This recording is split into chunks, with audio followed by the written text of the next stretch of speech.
అన్న రాష్ట్రంలో ఉన్న చిరు వ్యాపారులకు మార్వాడీలకు పెద్ద ఎత్తున నిరసనలు కేసులు అయితే ఉన్నాయి. అసలు ఏందన్న గో బ్యాక్ మార్వాడి అనే నినాదం పెద్ద ఎత్తున వినిపిస్తా ఉంది. దీనికి ఏం చెప్తారు? గత 15 సంవత్సరాలుగా ఇది చిలికి గాలవాన అయినట్టుగా గత 15 సంవత్సరాలుగా ఇది తెలంగాణ సమాజంలో అందరి 4 కోట్ల మంది జనాలలో ఉన్నటువంటి ప్రశ్న.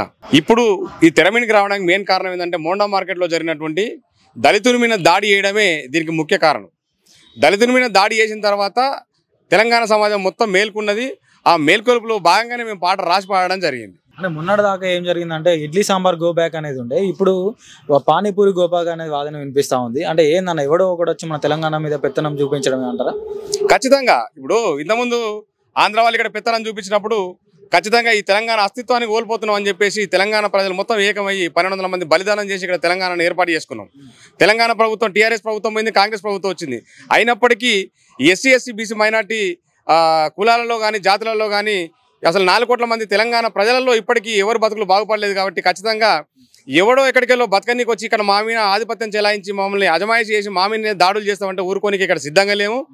ఖచ్చితంగా ఈ ఉద్యమం తెలంగాణ అస్తిత్వ ఆత్మగౌరవ పోరాటంగానే దీన్ని ముందుకు తీసుకుపోవాలని మాత్రమే ఖచ్చితంగా ఈ ఉద్యమాన్ని ముందుకు తీసుకోవాలని మీ ఛానల్ ద్వారా తెలియజేస్తా ఉన్నాం. అంటే పట్టణాల వరకే పరిమితమై ఉన్న ఈ మార్వాడి వ్యవస్థ ఇప్పుడు పల్లెల్లో కూడా సోకింది. కుల వృత్తులకు దీనివల్ల పెద్ద దెబ్బతీసే ప్రయత్నం కూడా జరుగుతూ ఉంది. దీనికి ఏం చెప్తారు? ఆల్రెడీ పట్టణాలు కాదు, గ్రామీణ ప్రాంతాలలో రోడ్డు లేని ఊర్లకు కూడా వీళ్ళు ఆల్రెడీ పాకిర్రు.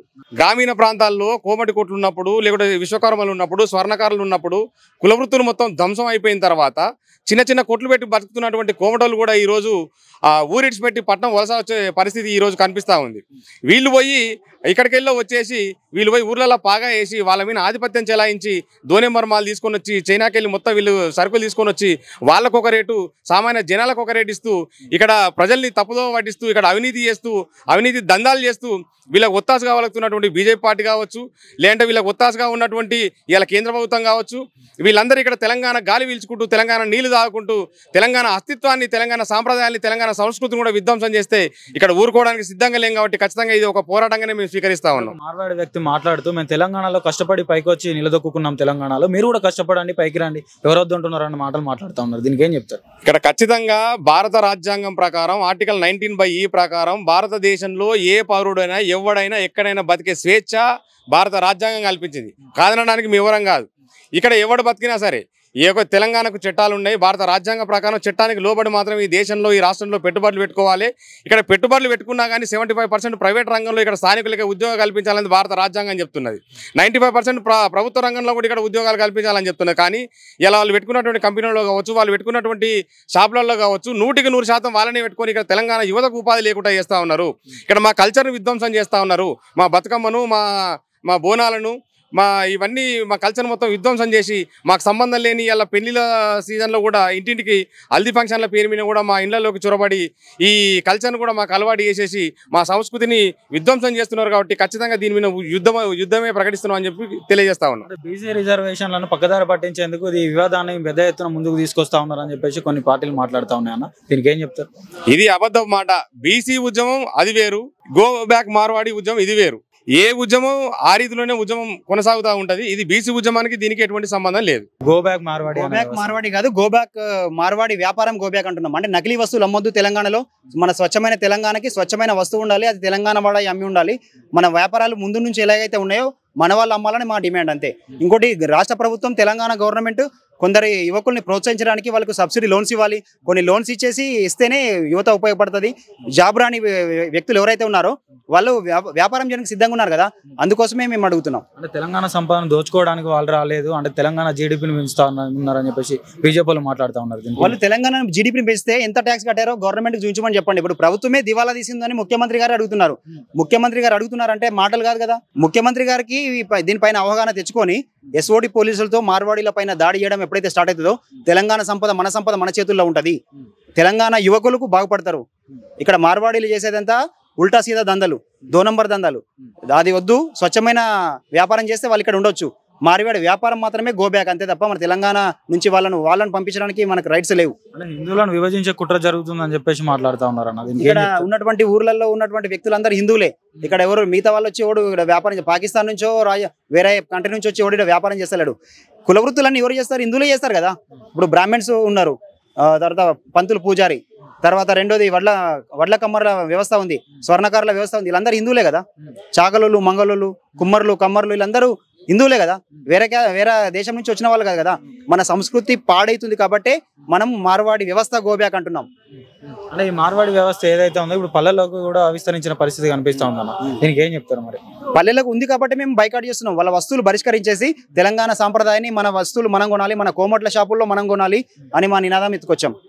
అంటే మొత్తానికి ఇప్పుడు ఓవరాల్ గా ఏం చెప్తారు? ఇప్పుడు గోబ్యాక్ నినాదం అనేది సరైనది అంటారా? గోబ్యాక్ అనేది వాడు వస్తువు కొనకపోతే వాడు ఇక్కడ ఎందుకు ఉంటాడు? ఇప్పుడు నువ్వు వచ్చావు అనుకోండి, ఒక చోట కలిసాం మనం ఇద్దరం, నేను నీతో మాట్లాడుకుంటా ఉన్నాను అనుకో, నువ్వు నాతో పలకరిస్తావా?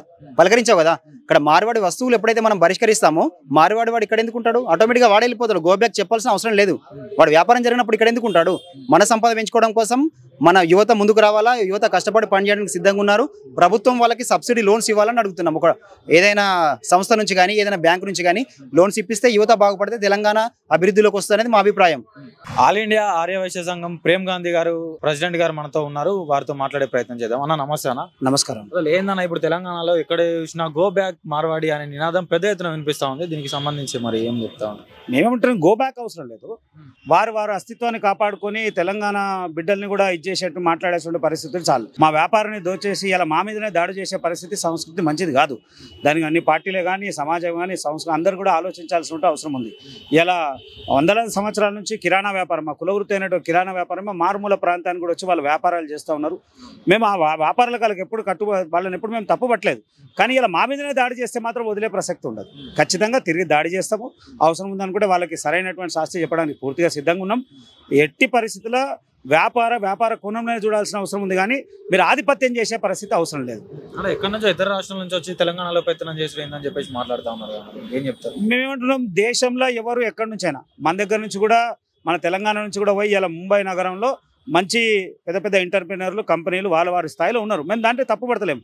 ఇక్కడ మీరు వ్యాపారం చేస్తున్న వ్యాపారంలో మీరు నాణ్యత లేదు, మీరు చేస్తున్నటువంటి దొంగ వ్యాపారాలు, సరే ఆ వ్యాపారాలకి తోడుగా మీరు మళ్ళీ మా మీద దాడి చేసేటువంటి పరిస్థితి చేస్తే మాత్రం ఊరుకోం. దానికోసమే చెప్తా ఉన్నాము. ఇవాళ మేము క్లియర్గా వాళ్ళకి చెప్పేది ఒకటే, మీరు చేసే వ్యాపారం చట్టబద్ధంగా చేయండి. చట్టబద్ధంగా వ్యాపారం చేయరు. ఆ వ్యాపారంలో మేము ఎంత నష్టపోతామో చూస్తున్నాము. స్థానికులకు అవకాశం ఇయ్యరు. కనీసం మీ షాప్లో గుమాస్తా కూడా మీ రాష్ట్రం నుంచే తెచ్చిపెట్టుకుంటారు. 1కి 4 మీవే అయిపోయిన తర్వాత మా పరిస్థితి ఎట్లా? పూర్తిగా అస్తిత్వం కోల్పోయేటువంటి పరిస్థితి ఉంది. కాబట్టి ప్రభుత్వం కూడా దీని మీద ఆలోచించాల్సిన అవసరం ఉంది. దాంట్లో మళ్ళీ సమాజం కూడా ఆలోచించాలి. ఏదో ఇతర రాష్ట్రాల నుంచి నేను ఏమంటున్నా, ఎప్పుడైతే ప్రజల్ని చైతన్యం చేసినాం అనుకో, ఆ చైతన్యం ముందు ఎవరు నిలబడరు. దయచేసి ఇప్పుడైనా మీరు స్థానికంగా ఉన్నటువంటి చాలామంది మన స్థానిక వ్యాపారాన్ని గౌరవించండి. వారి దగ్గర సరుకు కొనండి, వారిని అవకాశం కల్పించండి. ఎందుకంటే వాడే ఇది లేనటువంటి పరిస్థితి తీసుకొచ్చేటువంటి పరిస్థితి రావద్దు. దాని గురించి కూడా అందరూ ఆలోచించాల్సిన అవసరం ఉంది. పట్టణాల్లో మార్కెట్లోనే కాకుండా ఇప్పుడు పల్లెల్లో కూడా మార్వాడి వ్యవస్థ అనేది విస్తరించబోతుంది అన్న, దీనికి సంబంధించి చెప్తారు? ఇక దాని విషయం అయితే మారుమూల ప్రాంతానికి ఎక్కడో ఉన్నటువంటి వరంగల్, కరీంనగర్, నిజామాబాద్, మీరు మెదక్, ఏ జిల్లాలో చూసుకున్నా, మారుమూల ప్రాంతాన్ని చూసుకున్నా వారు వలస వచ్చేసి ఏ స్థాయికి వచ్చిరంటే 50 సంవత్సరాల నుంచి కిరాణా షాప్ కూడా కనుమరుగయ్యేటువంటి పరిస్థితి ఉంది. మేజర్గా మా వయసులో కిరాణా మా కులవృత్తి అదొకటే.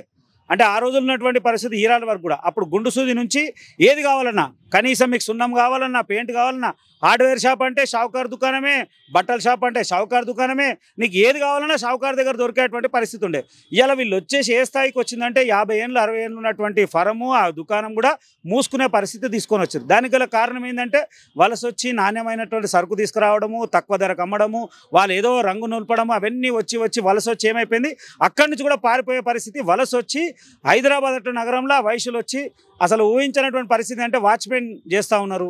దరిద్రమైనటువంటి పరిస్థితులు బతుకున్నారు. ప్రభుత్వం కూడా దీని మీద చూస్తలేదు. దీన్ని మేము చాలా తీవ్రంగా ఖండిస్తున్నాము. ఖచ్చితంగా ఇప్పటికైనా ఈ మార్వాడి వ్యవస్థ ఎవరైతే నడిపిస్తూ ఉన్నారో వారు ఒకసారి ఆలోచించాల్సిన అవసరం ఉంది. అందరితో కలిసి నడిస్తేనేమో మీ వ్యాపారం, లేదంటే వ్యాపారం ఎట్టి పరిస్థితుల్లో బంద్ చేస్తుంది. దాంట్లో ఏమాత్రం సందేహం లేదు. అంటే మేము కష్టంతో నిలదొక్కున్న పరిస్థితి తెలంగాణలో, మీరు కూడా కష్టపడండి, పైకి రండి అని చెప్పి మాట్లాడుతూ ఉన్నారు మార్వాడి వ్యక్తులు. మరి దీనికి ఏం చెప్తారా? ఈ కష్టం ఆయననే మాకు నేర్పియాలేమో. ఆయన లేనప్పుడు మేము నిల్లే. మారోడోళ్ళు లేనప్పుడు ఏ ఊర్లో ఎవడేం కొనుక్కొని నిల్లే. మారోడోళ్ళు లేనప్పుడు ఎవడు కార్పెంటర్ బతకలే. మారోడోళ్ళు లేనప్పుడు ఏ అవసరమైన బతకలేదా? మాకు నేర్పియాలి ఆయన బతకనీకే. ఇది చాలా తప్పు. కష్టపడే తత్వం తెలంగాణ రాష్ట్రంలో ప్రతి పౌరుడికి ఉంది, ప్రతి బిడ్డకు ఉంది. దాంట్లో ఏమాత్రం సందేహం లేదు. అయితే నువ్వేమైపోయిందంటే రంగులు నింపుతున్నావు. నాసి రకమైనటువంటి సరుకులు తీసుకొని వచ్చి దానికి ఇంకేదో చేసి అది చేసే ప్రయత్నం చేస్తున్నాం. అయితే నేను ఒక వాస్తవమైనటువంటి విషయం చెప్తా. ఇలా 50 ఏళ్ళ నుంచి ఉన్నటువంటి కిరాణా షాపు నాకు ఆల్రెడీ గుడ్ విల్ ఉన్నప్పుడు నేను హంగులు ఆర్భాటం చేయాల్సిన అవసరం లేదు. కానీ నువ్వు ఇలా వచ్చేమొస్తున్నావు హంగు ఆర్భాటాలు చేసి నన్ను దెబ్బతీస్తున్నావు. అలాంటి వ్యవస్థలనే కొంత మన వాళ్ళే ఇదవుతున్న పరిస్థితి తప్ప ఇంకెక్కడా లేదు. వాడు మనల్ని కష్టం నేర్పించేటువంటి పరిస్థితి లేదు. మనల్ని చూసి వాడు నేర్చుకోవాలి తప్ప మనం నేర్చుకునే ప్రసక్తి ఏం లేదు. అంటే తెలంగాణలో కొందరు మాట్లాడుతూ హిందువులను విభజించే ప్రయత్నం చేస్తా ఉన్నారు, ఒక కుంభకోణంలో కనిపిస్తా ఉందని చెప్పేసి మాట్లాడుతాం. దీనికి ఏం చెప్తారా? మాట్లాడే వాళ్ళంతా మూర్ఖులే. అంటే హిందువుల ఇలా వ్యాపారం గురించి మాట్లాడుతారు. హిందువు ముస్లిం అవన్నీ ఏమంటలేదు. కొంతమంది మాట్లాడుకున్నారు రోహింగ్యుల సబ్జెక్ట్ తీసుకొని వస్తారు. రోహింగ్యులకు మాకున్నటువంటి సమస్యకి ఏం సంబంధం ఉంది? మేమంటాం మా వ్యాపారం దెబ్బతింటుంది, మీ వ్యాపారం చేస్తున్న ఉల్టా మా దగ్గర దాడులు చేసేటువంటి పరిస్థితి అది సమంజసమైన పని కాదు అంటున్నాము. అంతే తప్ప రోహింగ్యులకు ముస్లింలకు మాకేం సంబంధము? అది ఏమాత్రం సంబంధం లేదు. కావాలని కొంతమంది దీన్ని క్యాచ్ చేసుకున్నటువంటి ప్రయత్నం చేస్తున్నారు తప్ప ఇంకెక్కలేదు. దాంట్లో మెయిన్ మాధవలత గారు. వారికి ఏమైపోయిందంటే వారు భాగ్యనగర్ నుంచి ఎంపీగా నిలబడ్డము, రేపు లోకల్ గోషమాల నుంచి వారు నిలబడతారేమో, అక్కడ ఉన్నటువంటి మార్వాడీల మద్దతు రావాలనే ఆలోచనతో 2 అడుగులు ముందేసి అత్యుత్సాహం చేసి ఆమె మాట్లాడుతుంది. మళ్ళీ మా ఓట్లు ఆమెకు వద్దో లేదో చూస్తాం. మళ్ళీ రేపు జరగబోయేటువంటి ఎన్నికలు ఉన్నాయి కదా, మేము కూడా బీజేపీ కదా, మేము కూడా చూస్తాం కదా ఆమె ఏ స్థాయిలో నిలబడుతుంది, అప్పుడేం మాట్లాడుతుంది, ఇప్పుడేం మాట్లాడుతుంది. అది సమంజసమైనటువంటి పని కాదు.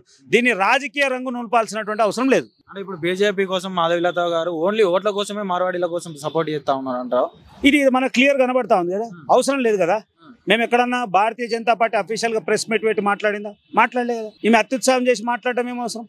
ఖచ్చితంగా రాజకీయ ఆలోచన దురుద్దేశమే తప్ప వేరేం లేదు. దాన్ని తీవ్రంగా మేము ఖండిస్తాం. సంజయ్ గారు కూడా మాట్లాడుతూ మార్వాడీలకు మద్దతుగా మాట్లాడుతూ ఉన్నారు కదా, దీనికి ఏం చెప్తారు? బండి సంజయ్ గారు అది ఆ విషయం నేను విన్నాను, కానీ వారిని కూడా చెప్తా ఉన్నాం. మేము కూడా ఇక్కడ బిడ్డలం, తెలంగాణ కోసం 14-10 సంవత్సరాలు పోరాడినాం, ప్రాణత్యాగం చేసి ఇలా బతకాలనుకుంటున్నాం.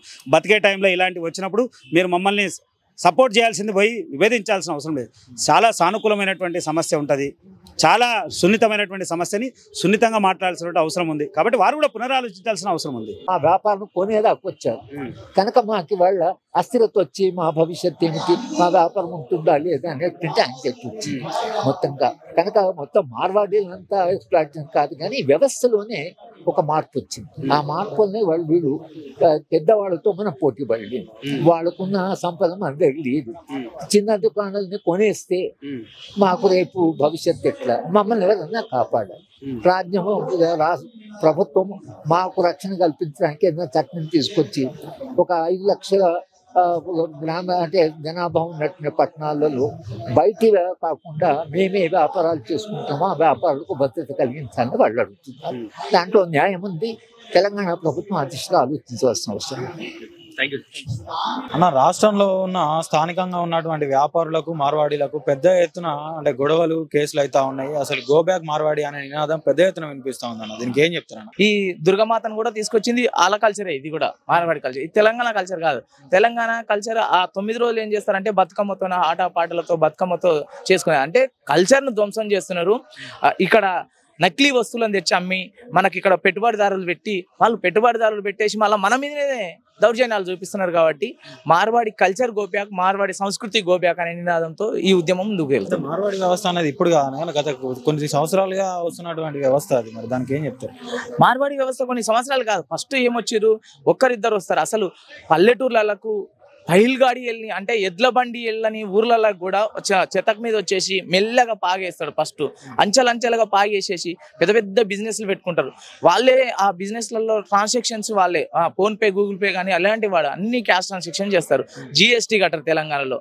ఇప్పుడు బంగార షాపులు కావచ్చు, అనేక రకమైనటువంటి బంగారు షాపులు, వెల్డింగ్ షాపులు, ఎలక్ట్రీషియన్ షాపులు, అన్ని స్టీల్ షాపులు మొత్తం కూడా వాళ్ళే ఆక్యుపై చేసుకున్నారు. విశ్వకర్మలో బతుకు తెరువు అంతా కుల్లగొట్టేశారు. గో బ్యాక్ మార్వాడి అనే నినాదం ఎందుకు పెద్ద ఎత్తున అనిపిస్తుందంటే మార్వాడీలు గో బ్యాక్ అనేది కాదు, మార్వాడీలను వెళ్ళిపోమనట్లేదు తెలంగాణ నుంచి.